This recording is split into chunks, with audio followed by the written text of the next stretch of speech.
आज की बात करेंगे राजस्थान की 25 बड़ी खबरों की और शुरुआत करेंगे राजस्थान प्रदेश की आज की पहली बड़ी खबर के साथ।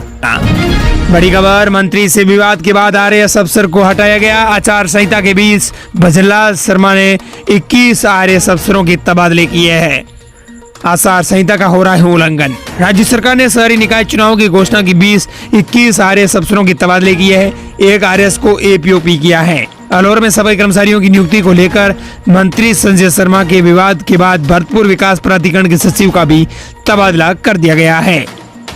प्रदेश की बड़ी खबर, आरजीएसएस में कैंसर की 30 लाख रुपए की थेरेपी शामिल। कैंसर की कार टी सेल थेरेपी की रेट तय। कर्मचारी पेंशनर्स करवा सकेंगे इलाज। राजस्थान सरकार ने कैंसर के आधुनिक इलाज की कार टी सेल थेरेपी को राजस्थान गवर्नमेंट हेल्थ स्कीम यानी आरजीएसएस के पैकेज में शामिल कर लिया है। वित्त विभाग ने इसके लिए अधिकतम चार्जेबल दर 30 लाख रुपए निर्धारित किए हैं। यह आदेश तुरंत प्रभाव से लागू होगा। सरकार ने यह आदेश लागू भी कर दिया है। अगली बड़ी खबर, हाईकोर्ट ने घायल एसआई अभ्यर्थियों को दी राहत। 10,000 के जहर जाने के साथ फिर से फिजिकल परीक्षा लेने के आदेश। राजस्थान हाईकोर्ट ने एसआई भर्ती परीक्षा 2025 की लिखित परीक्षा में सफल होने वाले ऐसे अभ्यर्थी जो फिजिकल परीक्षा की तैयारी के दौरान चोटिल हो गए, उन्हें राहत मिली है। ये अभ्यर्थी चोटिल होने के चलते फिजिकल परीक्षा नहीं दे पाए थे। अब आपको बता दें कि हाईकोर्ट ने इन अभ्यर्थियों को बड़ी राहत देते हुए घायल एसआई अभ्यर्थियों को फिर से 10,000 रुपए के हर्जाने के साथ फिजिकल परीक्षा लेने के निर्देश दे दिए गए हैं। राजस्थान प्रदेश की अगली बड़ी खबर, जयपुर जिले में 9 और 11 सितंबर को होंगी वोटिंग। 21 सितंबर को चुने जाएंगे मेयर अध्यक्ष। राजस्थान में राज्य निर्वाचन आयोग ने निकाय चुनाव का फिर से शेड्यूल जारी कर दिया है। शेड्यूल के अनुसार जयपुर जिले में पहले चरण में 9 सितंबर को 2 नगर परिषद और 16 नगर पालिकाओं के लिए वोटिंग होंगी। 11 सितंबर को जयपुर नगर निगम के 150 वार्ड के पार्षद के लिए मतदान होगा। सभी का चुनाव परिणाम 14 सितंबर को आएगा।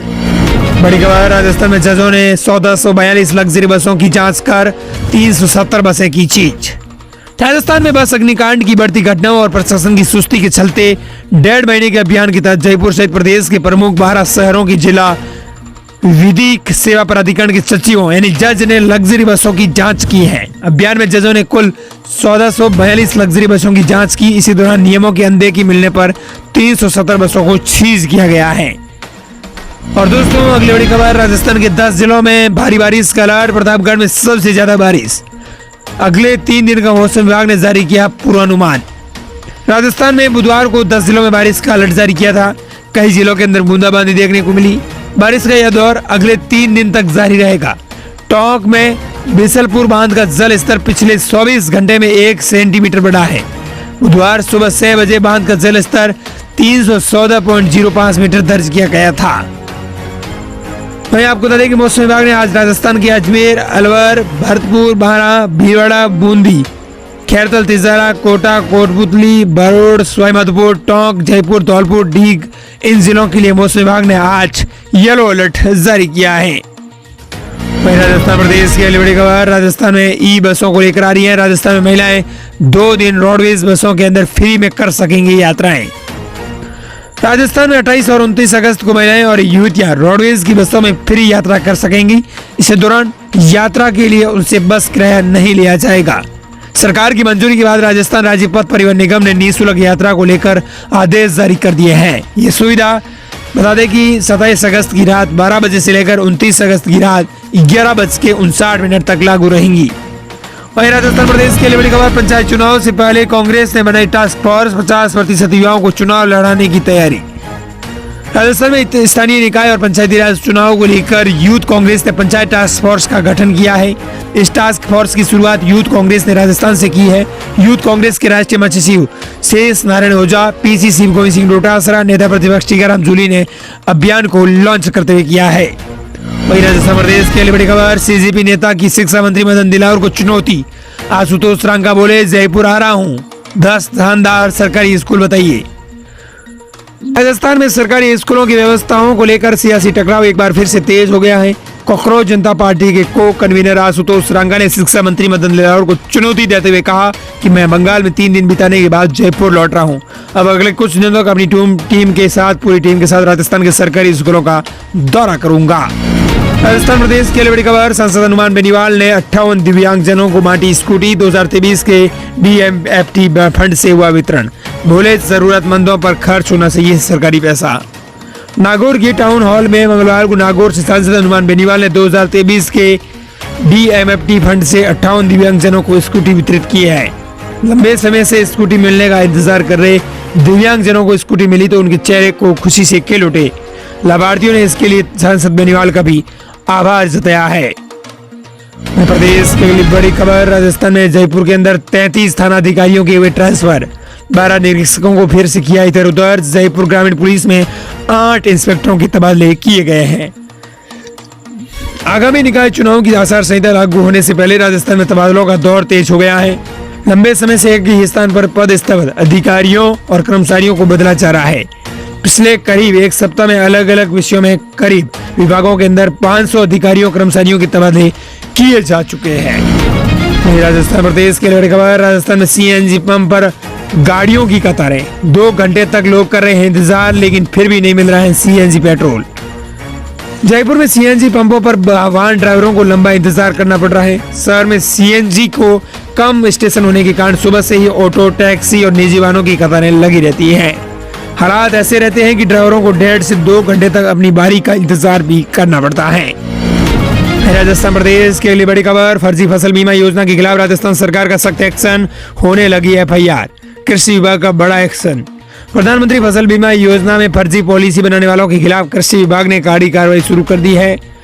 सीधे तौर पर कहें तो खरीफ 2026 के लिए टोंक जिले के मालपुरा तहसील और जयपुर कराने की गोपनीय सूचना की जांच में शिकायत सही पाई गई है। वहीं राजस्थान प्रदेश के लिए बड़ी खबर, वंदे मातरम विवाद पर अशोक गहलोत ने किया अमित शाह पर अटैक, का भाषणों से इतिहास नहीं बदलता।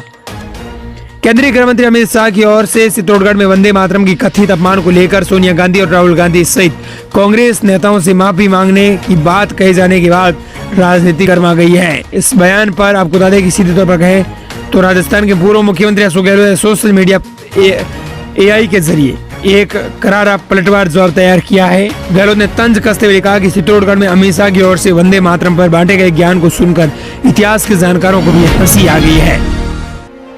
राजस्थान प्रदेश के बड़ी खबर, राजस्थान विधानसभा का मानसून सत्र 20 अगस्त से आज से शुरू होने जा रहा है। ये 16वीं विधानसभा का 6वां सत्र है जो करीब 5 दिन तक चलने वाला है, यानी 2020 से लेकर 27 अगस्त तक का कार्यक्रम तय हुआ है। बड़ी खबर, ब्लैकफुट पर आई सरकार, मदन दिलावर बोले स्कूलों में मीडिया एंट्री पर पाबंदी नहीं रहेगी। CGP की चेतावनी, सरकार एडवांस में FIR दर्ज करवा दे लेकिन बच्चों की मुद्दे ऐसे ही उठाते रहेंगे। राजस्थान के सरकारी स्कूलों में मीडिया की एंट्री पर बैन लगाने के मामले में शिक्षा मंत्री मदन दिलावर ने यू टर्न लिया है। उन्होंने कहा कि स्कूलों में मीडिया के प्रवेश पर किसी तरह की पाबंदी नहीं लगाई गई है, इसे गलत तरीके से प्रसारित किया जा रहा है। शिक्षा मंत्री ने कहा कि सरकार की प्राथमिकता स्कूलों में पढ़ने वाले बच्चों की सुरक्षा और उनकी निजता बनाए रखना है। नाबालिग स्टूडेंट्स की फोटो, वीडियो या बाइट लेने से पहले उनके अभिभावकों की अनुमति लेना जरूरी होगा। अगर अभिभावक मौके पर नहीं है तो स्कूल के टीचर से अनुमति ली जा सकती है, क्योंकि स्कूल में टीचर ही बच्चों के अभिभावक की भूमिका में होते हैं। वही मामले में CGP के राष्ट्रीय प्रवक्ता आशुतोष रांका ने कहा कि सरकार पहले राजस्थान के सभी जर्जर स्कूलों को ठीक करे या फिर मेरे खिलाफ एडवांस में FIR दर्ज करवा दे। वहीं पूर्व मुख्यमंत्री अशोक गहलोत ने कहा कि भाजपा सरकार तुरंत ये आदेश वापस लें और पारदर्शिता के साथ इस आदेश को भागना बंद करें। वहीं उधर मदन दिलावर ने भी टिप्पणी की है। उन्होंने प्रतिक्रिया देते हुए कहा कि रिपोर्टिंग के नाम पर बच्चों की निजता भंग करने का स्वीकार नहीं किया जा सकता। अगर किसी मामले में बच्चों से बातचीत या उनकी रिकॉर्डिंग जरूरी है तो संस्था प्रधान से अनुमति लेकर ऐसा किया जा सकता है। बड़ी खबर, वसुंधरा राजे फिर भाजपा की राष्ट्रीय उपाध्यक्ष बनी, सतीश पूनिया को महामंत्री की जिम्मेदारी सौंपी। भारतीय जनता पार्टी के राष्ट्रीय अध्यक्ष नितिन नवीन ने अपनी नई टीम का ऐलान कर दिया है। नितिन नवीन की जो नई टीम है उसमें राजस्थान को भी महत्वपूर्ण प्रतिनिधित्व मिला है। पूर्व मुख्यमंत्री वसुंधरा राजे को एक बार फिर राष्ट्रीय उपाध्यक्ष बनाया गया है। राजस्थान भाजपा के पूर्व प्रदेश अध्यक्ष और राज्यसभा सांसद सतीश पूनिया को राष्ट्रीय महामंत्री की जिम्मेदारी दी गई है। उदयपुर सांसद मनल राउत को ST मोर्चा का राष्ट्रीय अध्यक्ष बनाया गया है। सुनील बंसल को राष्ट्रीय महामंत्री और राजस्थान BJP के सीनियर नेता राजेश मंगल को राष्ट्रीय सह कोषाध्यक्ष बनाया गया है। नितिन नवीन की नई टीम में इन नेताओं को अहम संगठनात्मक जिम्मेदारी मिलने को राजस्थान की राजनीति के लिहाज से महत्वपूर्ण माना जा रहा है। बड़ी खबर, कोटा की सड़कों पर आज दौड़ेंगी ई बसें। पहले चरण में 10 बसों के जरिए मिलेंगी कनेक्टिविटी, 20 रूट पर चलेंगी 10 बसें। कोटा शहर में प्रधानमंत्री ई बस सेवा योजना के तहत अब सड़कों पर इलेक्ट्रिक बसों का आज संचालन शुरू किया जा रहा है। मुख्यमंत्री भजनलाल शर्मा आज जयपुर से वर्चुअल रूप से बसों को हरी झंडी दिखाएंगे। पहले चरण में कुल 10 बसों को शुरू किया जाएगा। निगम आयुक्त और कोटा बस सर्विस लिमिटेड के मुख्य कार्यकारी अधिकारी ओम प्रकाश मेहरा ने बताया कि योजना के तहत शहर में 100 PM ई बसें संचालित की जाएंगी।